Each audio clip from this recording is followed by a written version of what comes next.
Torej,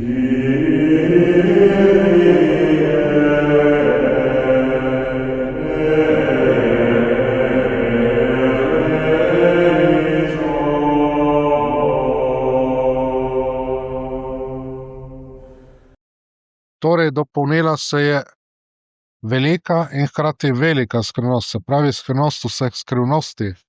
Med vsemi deli, ki jih je Bog izvršil v času, torej v našem človeškem času, izven sebe, ker je tudi kaj znotraj sebe velikega in velikega izvršil, je torej to zveličavno človečenje besede, ki je največje tako dejanje v času in izven Boga samega.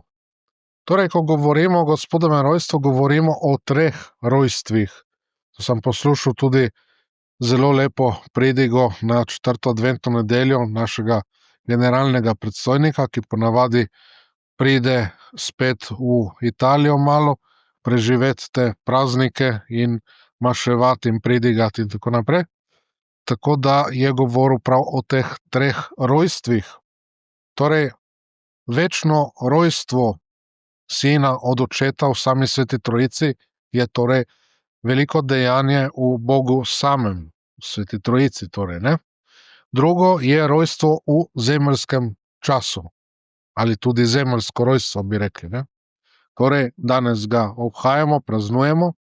In tretje je tisto, ki se mora zgoditi vsakem verniku v njegovi duši, lahko rečemo tudi v njegovem srcu, samo moramo paziti, da ne bomo preveč čustveno to razlagali, ampak duhovno, torej zelo, zelo resnično, ampak človeškim očem skrito, in k temu se bomo še veliko vračali, da so nekatere največje skrivnosti pravzaprav zakrite, skrite našim očem in bomo šele nekoč, če seveda pride nebesa, izvedeli, se nam bodo razodele, nam bodo razkrite te stvari, ne? Tako da to. Tako da od teh zunanjih del, torej Gospodovo človečenje in potem rojstvo, je največje Božje delo. Iz tega ne izide namreč navadna stvar, navadno ustvarjeno bitje, kolikor vzvišeno bi slednje že bilo, Marija, angeli, ne, recimo, Marija kot največje, najvišje ustvarjeno bitje in potem angeli, ne, potem pa že človek zadaj, ne, malo nižjega od angela si ga naredil, ampak izide Bog sam iz tega, ne. Torej, pride na svet druga Božja oseba, večna beseda ali logos po grško, ne, ki si privzame človeško naravo. To je torej največje delo, ker je najvišje razodetje Božje ljubezni ali usmiljenja ali dobrote, nam govori sveti Pavel. In zato Boga še posebej poveličuje in časti. Kar moramo tudi sicer razumeti v našem duhovnem življenju je, da mi nimamo nobenih zaslug. Ničesar nimamo sami po sebi, zaradi česar bi se moral Bog ozreti na nas in se nas usmiliti. Ampak on je šel celo tako daleč, da je na svet poslal svojega edinorodnega sina, da bi nas svojo smrtjo na križu odrešil večno zveličal. Zato, ker ni mogel iti po drugačni poti. Ker samo tako se resnično razodene ta njegova dobrota, ta njegova ljubezen. Mi si nismo torej ničesar zaslužili, prislužili, Bog sam v tej svoji neizmerni dobroti in usmiljenju se je sklonil k nam. Ne zaradi nas samih, ampak da se še enkrat izkaže njegova ljubezen. In to je to največje delo nazadnje, ker prinaša zastonj, kot smo rekli, ljudem zveličanje, posvečenje. Večna sreča vsega človeškega rodu je odvisna, povsem odvisna od tega učlovečenja Božjega Sina, od Jezusa Kristusa. Brez njega ne more biti tega, ne? Koliko je odvisno od nas v tolikšni meri, kolikšni smo mi pripravljeni ta veliki milostni dar sprejeti in prejeti. Nam ni treba nikamor iti, mi moramo se Bogu odpreti za ta veliki dar. On hoče pri nas prebivati, hoče se roditi v našem srcu. Ampak mi moramo mu to dovoliti. Torej, ne gre za to, da se mi povzdignemo k Bogu, ljudje kot to ne moramo narediti sami, ne? Gre za to, on se je sklonil k nam, nad nas, nam prinesel pravzaprav krila, ti si nadeneš lahko ta krila in se dvigneš šele takrat k njemu. Torej, s to Božjo milostjo, ne?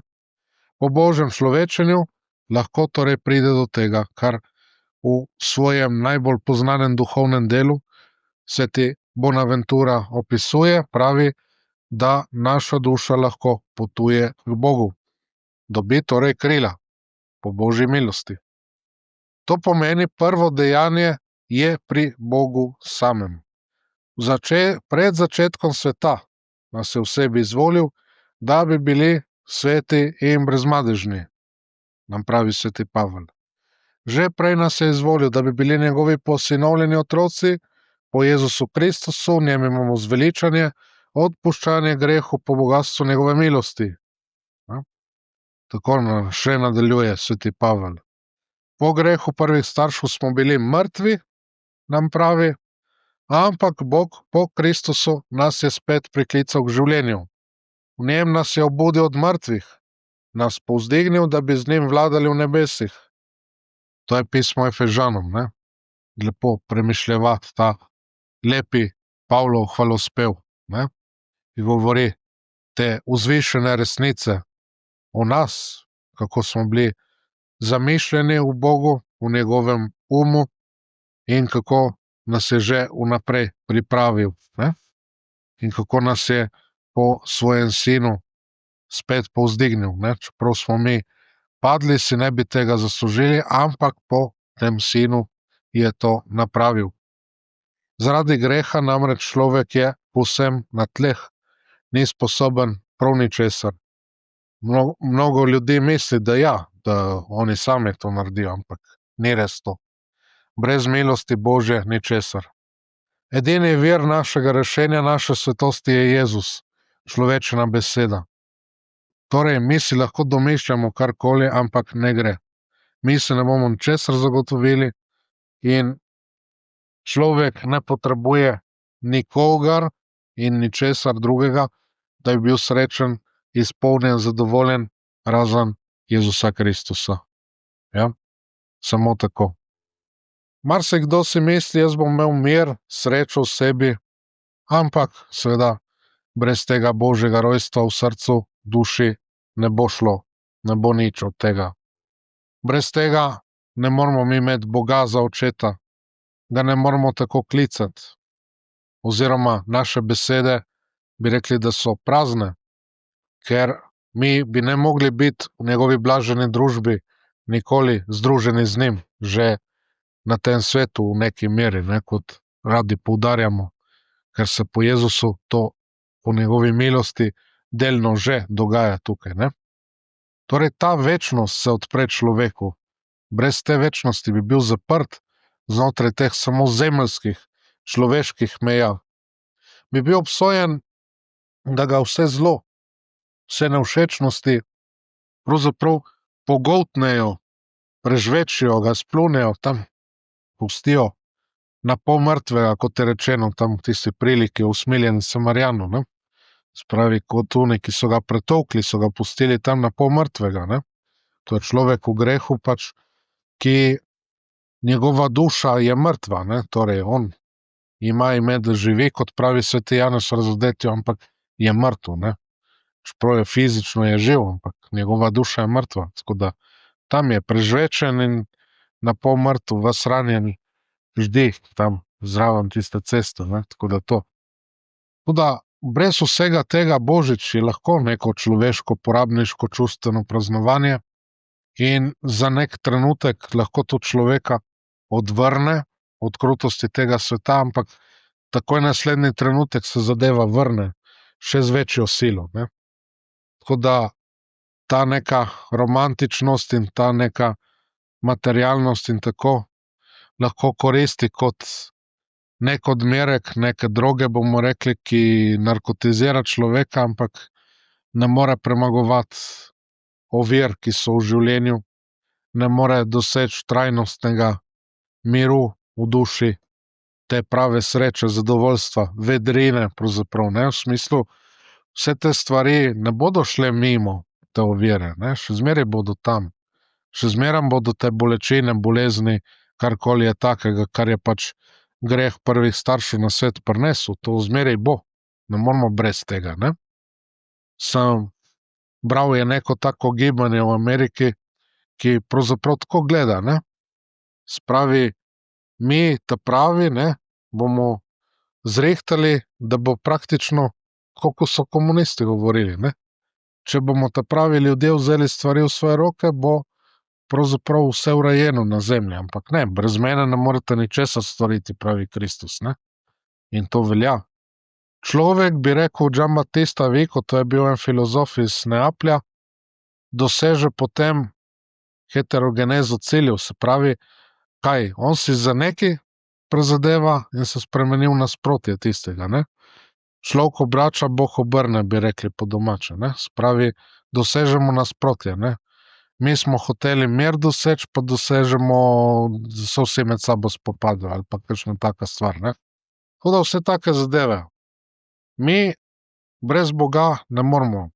Bog je človeštvu ponudil torej to drugo možnost in to človeštvo po posameznih pripadnikih svojega roda lahko samo sprejme to zadevo, ne. Se pravi, po meni, po tebi, po njem, po njej in tako dalje, ne.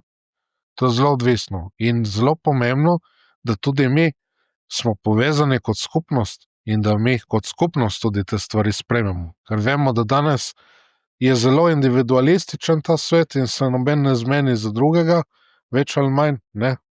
Tudi, ne vem, vidiš ta mladce in tako, ma saj niso niti sami toliko krivi, ne, pač tako so zrasli in tisto, ne vem. Oni dan sem šel malo potrenirati in tisto in je imel nekdo naštemano tam brisačo na neki napravi, je tisti mladec pride, je kar umaknil brisačo, pa kar on tam treniral, ne, brez nič reči, ne, karkoli. Se pravi, vidimo, ne. To pomeni, samo jaz sem tukaj in me ne zanima prav nič za nobenega drugega, ne. Malo tako, ta znamenja, ki kažejo te stvari, ne. Se pravi to. Ker to človečenje se dogaja sredi teme in tišine, ne. Ni nekih velikih trobil, oznanil, ne vem česa, ne. Ni neke velike žurke, ni nekega velikega koncerta, ni nekih pokov in čarovnij in še ne vem česa, ne. Ampak vidimo najbolj nizke, nizkotne celo bi rekli, najbolj človeške okoliščine in ni bilo nobene romantike takrat. In tudi sveti Frančišek, kadar je postavil te prve jaslice, ni hotel, da bi bila neka romantika, ampak da bi s svojimi očmi videl, v kakšni bedi se je rodil Kristus, ne. To je hotel. Ne pa zdaj tam pridemo tam in občudujemo in ne vem kaj. Ne, jaslice so jasna podoba. In kot podoba so pot do Boga, ne. Zato so nam podobe, da mi pridemo, kot neka pot, kot neki most, bi lahko rekli, ne. Se pravi, da pridemo. Tisti svetnik resnično nam pomaga, ali pa Marija Devica pred njenim kipom, ali pa sam Jezus pred njegovo podobo molimo in tako dalje, ne. Tako tudi jaslice, ne. Niso neka zgodbica za lahko noč, neka predstavitev in tisto tam, ampak resnična pot do Boga, ne. To. In hkrati nas opozarjajo, glej, Jezus je bil rojen v takih okoliščinah, ne. Zdaj dobro, mi postavimo te zadeve, saj veste, včasih verjetno tudi sami, starejša generacija in tako, ste imeli kakšne bolj uboge te jaslice, ne, eni so imeli celo samo s papirja in kakšne take stvari, ne. Zakaj? Zato, ker v svoji tej ničevosti, v tej svoji mizeriji, v tej svoji ponižnosti, v kateri so živeli in tako naprej, tam so postavljali jaslice in tja so povabili Boga, ne. Tako da to, nobene romantike torej, ne. ampak resničnost. Jožef in Marija sta bila prisiljena iti peš na pot. To je kakor prej, da bi jaz šel peš iz Zagreba proti Mariboru, ne. Moram imeti mašo v Mariboru in bi se moral torej toliko prej odpraviti, še zdaj, ko je bil sneg in take zadeve, ne. Ko bi jaz to prišel, ne. So bili dosti bolj utrjeni in močni, ne. Marija imela za roditi in sta šla na pot. Sicer sta imela tistega oslička in tako dalje, ne, da je Marija bila tudi na osličku, ampak vendarle, visoko noseča, imela za roditi. In 120 kilometrov, ali koliko je tam, ne. Predstavljajmo si malo, zelo daleč pravzaprav za iti tako peš, ne. Ampak sta šla. Nista se spraševali, a hočeva iti ali nočeva iti, ali kaj hočeva narediti in tisto. Onadva sta to premislila, sta videla, ja, pač taka je Božja volja. Moramo iti, tja se popisati in tako, bo že Bog poskrbel, ne. Mi bi iskali vse možne izgovore, ne. Ma ne, ma še to, še ono, ne. Onadva enostavno sta izpolnila to zadevo, ker sta vedela v cesarjevem ukazu človeka Božjo voljo, ne. Ni zmeraj tako, ampak tukaj sta videla, ne. Tukaj Bog nekaj sporoča, prerokbe so govorile o teh stvareh, ne. Davidovo mesto, Betlehem, in še mnoge te zadeve. In sta rekla, ja, vsa logika pravi, da je treba to iti, ne. In sta šla. Torej to. Bog je vse prevedel, v svoji previdnosti, njen, ki Boga ljubi, vse pripomore k dobremu, kot pravi Pavel v pismu Rimljanom, tako da sta šla. V Betlehemu, vemo, kot v napuhnjenih srcih, tudi tam ni bilo prostora za njih trih, tako da so šli malo ven iz tega mesta in prišli tja, kjer prostor je. Kje je bil prostor pastirske votline, v hlevu. Jih ni motila nič, ta navzočnost živali, vsa ta umazanija, vesta Marija in Jožef, da pač mora se roditi Božji sin, Bog bo že poskrbel, da bo tudi to v redu. Njegovo delovanje je namreč povsem drugačno od človeškega. Če Bog hoče, da se tudi tam zgodi njegovo delo, se bo pač tam zgodilo, ne, v tisti ubogi votlini, v tisti štali, v največji revščini, tam se je zgodilo. Bog je tako hotel. Tako da tukaj se lahko čudimo in čutimo podobni sveti družini. Čeprav naši križi, naše težave še zdaleč niso tako veliki, sploh pa, ko govorimo potem o Marijinih žalostih in tako dalje, ne, in potem Gospodovo trpljenje in še kar je takega zraven, ne, ampak vendarle v svojih malih teh križih in težavah, čeprav se nam zdijo dostikrat ogromni, ampak niso nič v tej primerjavi, ne, vidimo, da Bog deluje. Samo mi se preveč s tem obremenjujemo in si jih preveč povečujemo, potem vidimo samo sebe v teh zadevah, pa Boga ne spustimo noter, ne, in to je ta problem, ne. Moramo pa ga spustiti noter, seveda. Ko bo odrešil te zadeve. Ali hočemo, da jih vzame? Ma ne, ko je rekel, dragi moji, ne bom ti vzel tistega, ne. Marsikomu je rekel, že v stari zavezi in tako, ampak da vidiš, Bog je tukaj blizu, Bog je tukaj, ki te podpira in tako, ne. Saj vidimo, pa Abraham, pa David, pa Mojzes, pa še marsikdo, ne.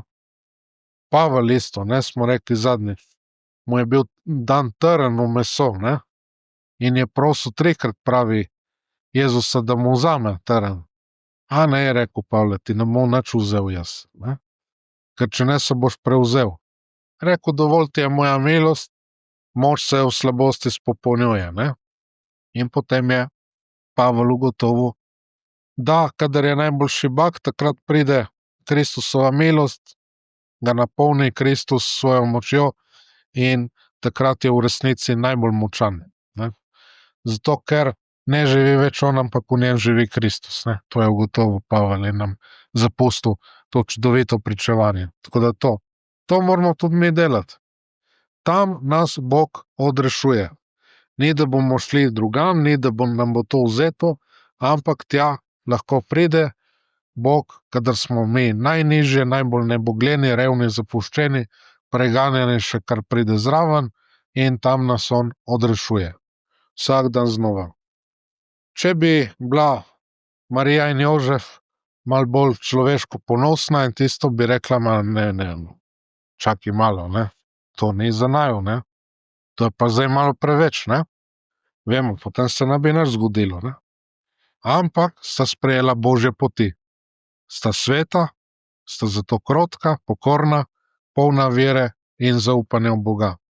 Tako da se Bog posluži vsega tistega, kar je nizko, kar je ponižno, kar je zaničevanja vredno v očeh sveta, da napravi največje svoje delo v človečine besede, ne. Pavel bi rekel, da zato, da pokaže, da je tisto, kar svet poveličuje, neumno, ne, pravzaprav, da je prazno, ne.